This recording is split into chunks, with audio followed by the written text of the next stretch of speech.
Bom, vamos lá, gente, dar continuidade que deu pane aqui no negócio, deu pane aqui na minha câmera, percebi que tava,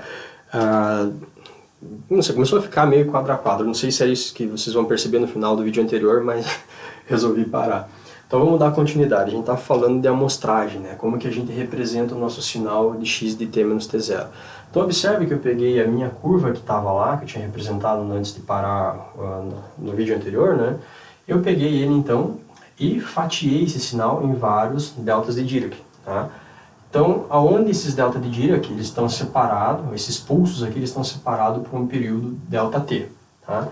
Vocês concordam comigo que se eu quiser, por exemplo, representar esse sinal aqui nesse, digamos assim, vai ter uma quantidade de delta de Diracs aqui, tá? Que vai de 0 até n, até a n, né?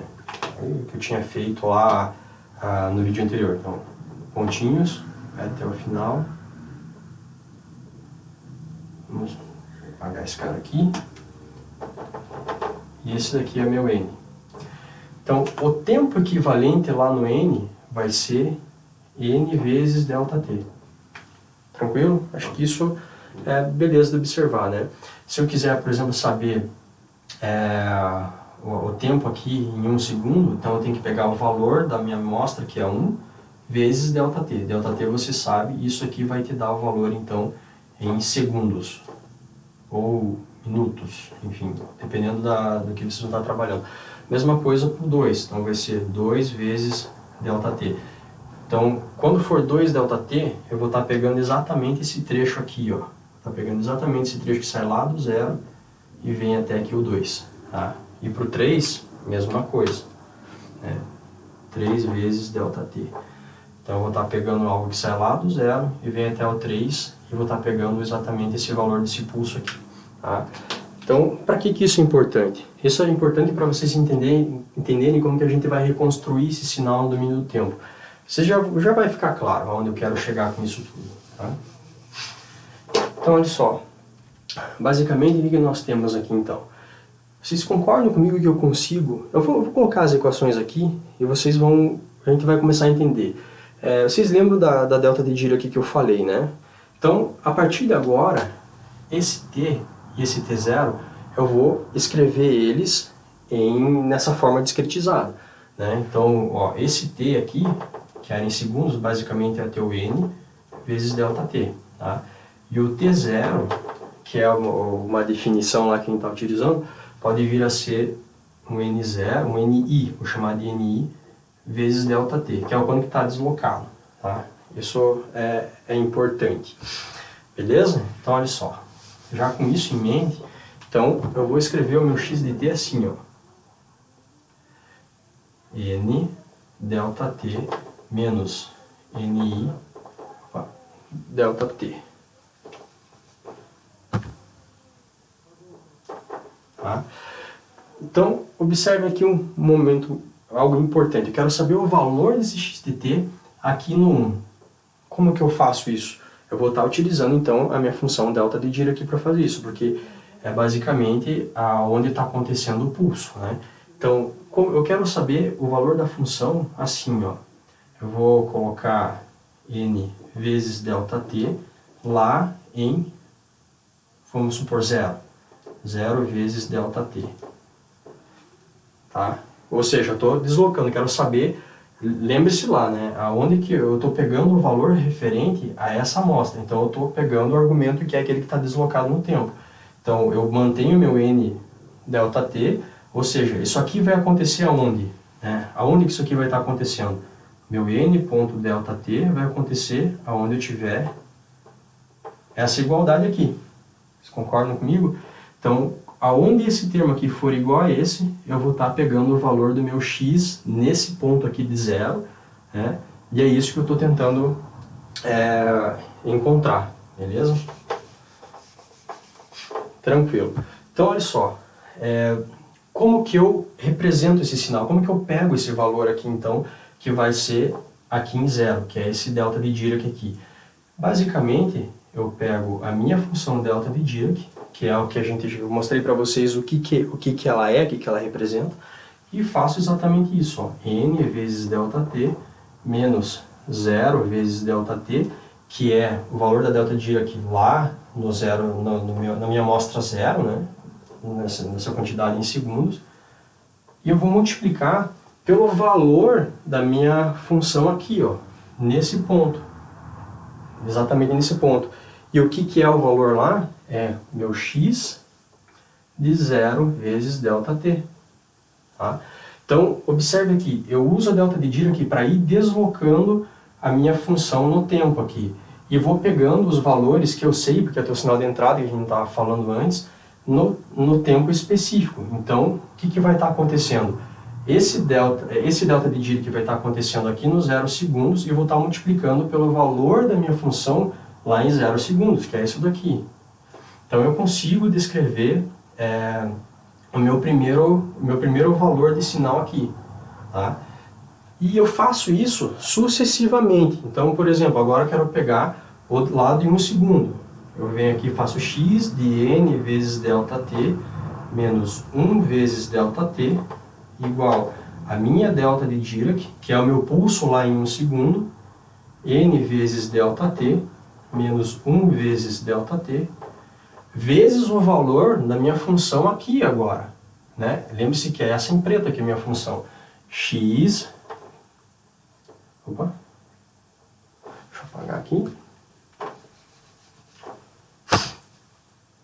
X vezes 1 ΔT. Beleza? Vou apagar aqui, ó, esse de cima, estava só como referência, e vou fazer exatamente para o 3. Tá? Como que eu sei o valor dela lá em 3? Ó, da mesma maneira, venho aqui e coloco n vezes ΔT menos 3 vezes ΔT. Isso aqui é igual a minha função delta de Dirac, que é n vezes ΔT, menos 3 vezes ΔT, vezes o valor da minha função lá no 3 segundos, que é 3 vezes ΔT. Observe aqui que bacana que está acontecendo. Se eu pegar esse cara de t em 0 aqui, ó, nesse ponto, então, como eu estou tendo o delta de Dirac, ele acontece somente nesse ponto, ele é 0 para tudo quanto é lugar, então eu vou estar de fato pegando o valor somente da função nesse ponto, e o resto vai ser tudo 0, porque está sendo multiplicado, estou multiplicando as duas coisas, né? Então, com esse primeiro termo, eu estou pegando o valor da minha função somente aqui, nesse ponto onde meu n é igual a 0. E aí, eu desloco no tempo minha função delta de Dirac, que é essa daqui. Desloquei de um valor de amostra. Tá? E, quando eu faço isso, novamente, a delta de Dirac ela só vale naquele ponto e é 0 em todo lugar. Quando eu multiplico pela minha função naquele ponto, então eu estou pegando o valor da minha função deslocada naquele ponto. Então, eu estou pegando agora esse cara aqui, essa segunda amostra aqui. E vou deslocar novamente. Eu coloquei para 3 aqui, mas vocês podem... Para 2 é exatamente a mesma coisa, né? Para 2 é exatamente a mesma coisa. Então, lá para 3 segundos, vamos supor, pulei esse cara, estou pegando de 3 segundos. Então, eu venho aqui, o valor novamente, o valor delta de Dirac só vale lá para o n igual a 3, quando eu desloquei ela para a direita, e estou multiplicando pelo valor da minha função lá no valor correspondente ao meu número 3, de amostra. Tá? Olha só que bacana. Vocês podem tentar fazer por 2. O que vai acontecer se for por 2? Bom, por 2 aqui é exatamente a mesma coisa, mas eu só vou trocar o 3, onde tem o 3, pelo 2. Né? Até vou deixar, acho que aqui embaixo, não sei, acho que vocês conseguem ver, vou deixar aqui, ó, x de n vezes ΔT menos 2 vezes ΔT é igual a meu delta de Dirac, n vezes ΔT menos 2 vezes ΔT, vezes o valor da minha função lá na amostra 2, x 2 vezes ΔT. Tá? Então, vocês concordam que eu estou pegando valores que são específicos em cada ponto. Então, eu estou pegando lá no 0, o valor da minha função em 0, estou pegando o valor da minha função lá em 1, estou pegando o valor da minha função lá em 2 e o valor da minha função lá em 3. Então, olha que bacana. O que acontece, então, se eu quiser representar essa curva inteira? Então, eu tenho que somar cada um desses. Quando eu somo esses 3, eu vou ter, então, deixa eu apagar aqui essa parte para ficar mais legível para vocês verem, né, para vocês observarem o que está acontecendo. deixa eu continuar aqui a curva. Então, a gente saiu daqui, ela fez isso. Então, eu tenho minha... Não, não era aqui não. Vou fazer assim. Assim. Vou pegar em 0, a minha delta de Dirac em 0, em 1, em 2 e em 3. Então, olha só, eu estou somando esse, né, e mais esse. Só que como eles estão deslocados, quando eu somo todo mundo, eu estou representando exatamente esse trecho do sinal aqui, ó. Se eu fizer isso até n, eu consigo então reescrever todo o meu sinal. E deixo cada vez mais perfeito se eu faço esse ΔT o quanto menor possível. Tá? Então olha só que bacana. Agora eu vou apagar toda essa encrenca aqui, que eu queria só vocês entendessem o que estava a importância dessa amostragem, né? Como que ela funciona basicamente. E eu posso substituir agora então, reescrever de uma maneira bem mais, que eu acho mais, só um pouquinho, mais bonita. Né? Então o que vai estar acontecendo? Eu consigo agora representar o meu sinal, meu x de n vezes ΔT, que eu vou chamar agora menos ni ΔT. Isso aqui vai ser igual a um somatório que vai percorrer todos os meus ni, igual a 0 até n lá em cima, da minha delta de Dirac, n ΔT menos ni ΔT, vezes, o que vocês acham que eu vou vir aqui? Acertou aí quem disse ni ΔT, beleza?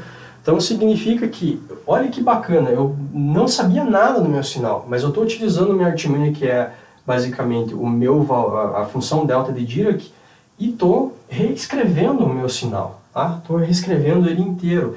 E o que acontece quando... O que é basicamente o somatório, um longo somatório até n? É uma integral, concordam comigo?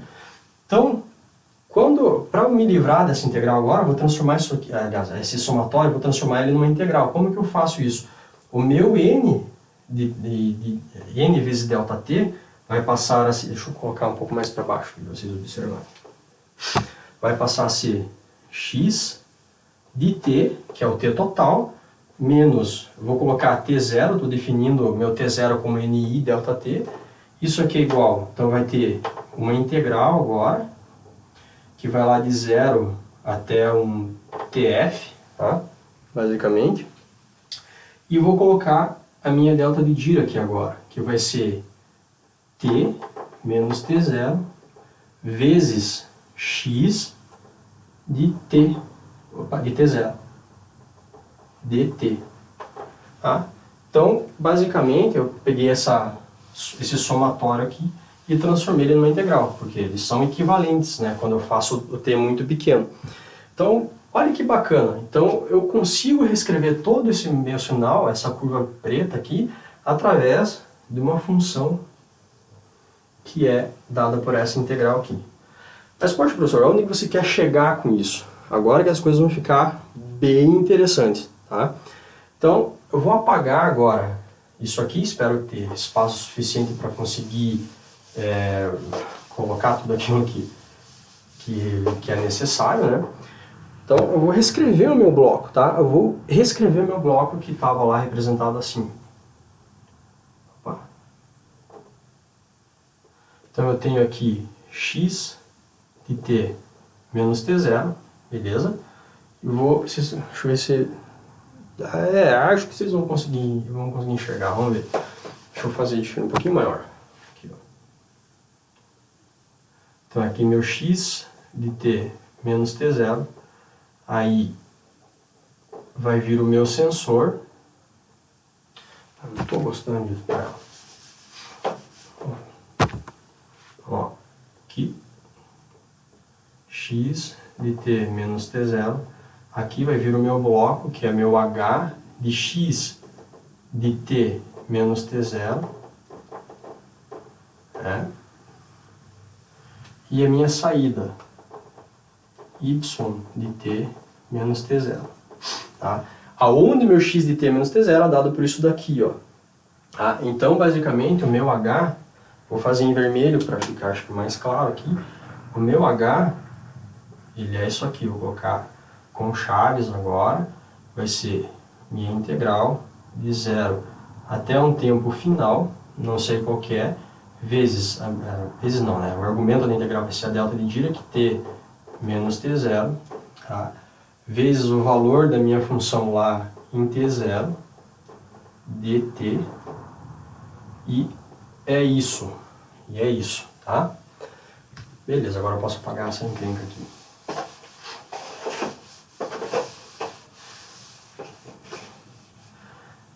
Observe então agora que isso daqui é o que se esse daqui é o meu x de t, tudo isso daqui, tudo isso aqui é o meu sinal de entrada. Tudo isso aqui é o meu sinal de entrada. Beleza? Se tudo isso daqui é meu sinal de entrada, então quando ele atua no meu bloco, que é meu h, a saída do meu bloco vai ser exatamente igual a isso aqui tudo. Vai ser meu h, integral de 0 até um tempo final, t menos t0, vezes x de t0, delta t. Tá? Só que olha que bacana aqui, olha que bacana, vocês vão estar percebendo aqui nessa brincadeira toda. Eu vou apagar esse outro bloco aqui em cima.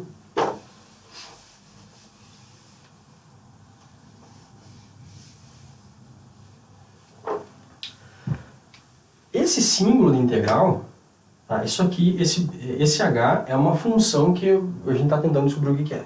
Tá? Essa integral aqui, a gente define ele como um operador e ele pode sair fora do meu h. Tá? Isso aqui é uma expressão, a gente diz linear. Não vou entrar em detalhes disso, apenas acredite naquilo que eu estou dizendo. Tá?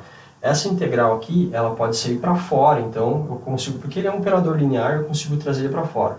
Como se fosse um vetor. Tá? Como se fosse um vetor. E outra coisa importante também, que esse x de t0 é o valor da minha função lá em t0. Ou seja, isso aqui é um número. Tá? Esse x de t0 é um número. Ora, se ele é um número, então eu também posso arrancar fora. Então, o que vai ficar dentro da minha integral aqui? Só vai ficar a delta de Dirac de t menos t0, tá? Que vai ficar dentro desse meu h. Então, olha só como vai ficar toda essa brincadeira. Né?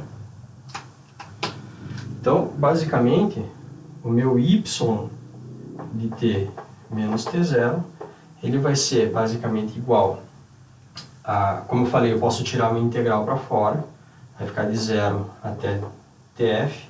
Eu posso tirar também o meu x de t0 e vai ficar lá h, h do meu delta de Dirac de t menos t0. Só vai ficar esse delta de Dirac dentro da minha função lá, do meu bloco h. E o delta de t fora. Isso aqui, como eu falei, é um número. Então eu posso tirar ainda para fora da minha integral. Mas vamos manter desse jeito aqui que está, beleza? Então significa, acho que as pessoas aí que já têm alguma experiência já podem ter observado que a minha saída, basicamente, ela nada mais é do que um valor específico da minha função, tá? Estou integrando esse x de t0 aqui, né, em todo o domínio do tempo. Então, eu consigo reescrever, saber qual que é a minha saída do meu sistema, se eu conheço o que é esse h aqui. Tá? O que é esse h? Esse h, ele é conhecido como a resposta ao impulso. Por que isso? Ora, o delta de Dirac é o impulso. Tá? Então, quando eu jogo um impulso dentro da minha caixinha, e ele vai entrar na minha caixinha, que é o h, vai receber o impulso, o resultado dele, quando eu integrar esse resultado com os valores deslocados da minha função, vai reproduzir a minha saída do meu sinal. Então, basicamente, isso daqui tudo. Agora eu vou omitir esse delta, tá? Eu vou omitir esse delta, eu vou escrever isso aqui assim, ó, de 0 até tf, x de t0, vezes h de t menos t0, dt. Tá? Então, a minha saída, eu consigo saber qual que é o valor da minha saída se eu resolver essa integral aqui, ó. Tá? O que não é um processo simples, tá? Não é um processo simples. existe uma nomenclatura para a gente omitir a integral. Isso daqui se chama integral. Isso aqui que é a definição de integral de convolução que a gente diz, tá? Tem todo um... Vocês vão entender onde eu quero chegar com toda essa brincadeira aqui, que vem a ser essa integral de convolução. Tá? Existe uma simbologia, um símbolo bem mais fácil de representar essa integral, que é assim. É um asterisco. Tá? Então, o meu y de t, que é aquela saída lá, meu y de t menos t0, ele é igual, agora eu vou colocar aqui, meu x de t menos t0, tá? Que é basicamente o meu sinal de entrada, e esse asterisco aqui, ó, vezes h de t menos t0. Tá? Onde fica embutido, implícito para vocês, que esse asterisco aqui ele não é multiplicação.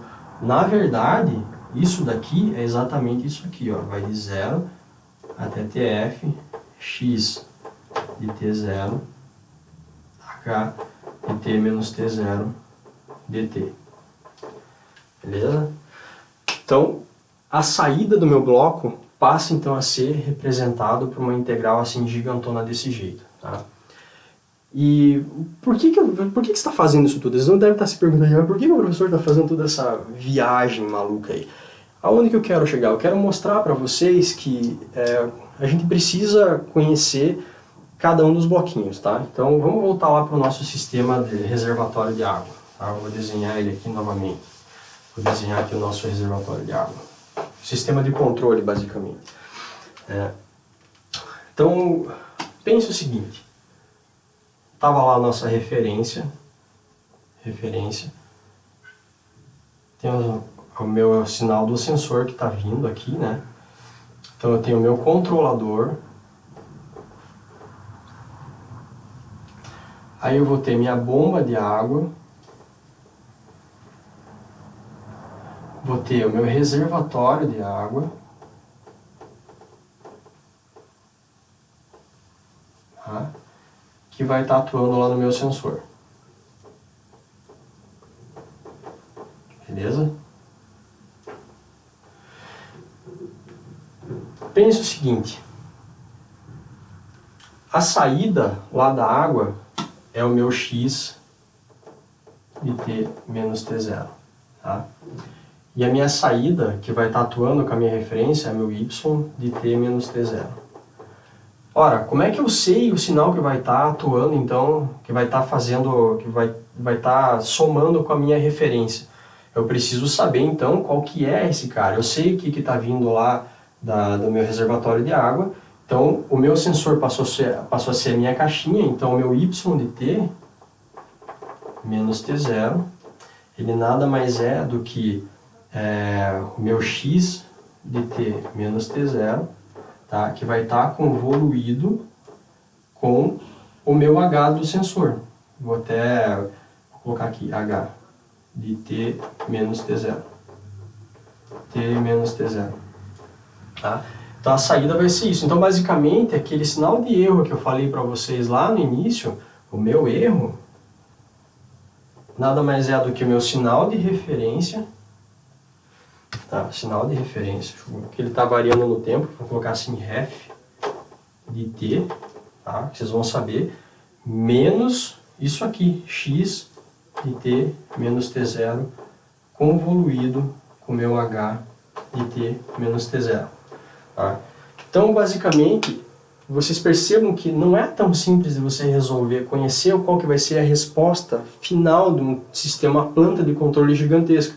Porque isso aqui está no domínio do tempo. Então, eu tenho que ficar resolvendo integrais, tá? Então, aonde que eu quero chegar com vocês agora? Quero tentar fazer um exercício simples, tá? Acho que eu vou parar esse vídeo por aqui agora. Vou redesenhar o quadro aqui, basicamente, e quero mostrar para vocês um exemplo utilizando a convolução de uma planta um pouquinho mais simples, tá? Uma planta um pouquinho mais simples. E utilizando essa metodologia, vocês vão observar que a gente vai cair num monte de integral absurda, mas não vou utilizar o símbolo integral, vou utilizar o símbolo de convolução, que basicamente vai representar a saída do meu reservatório, tá bom? Só um pouquinho, vamos lá.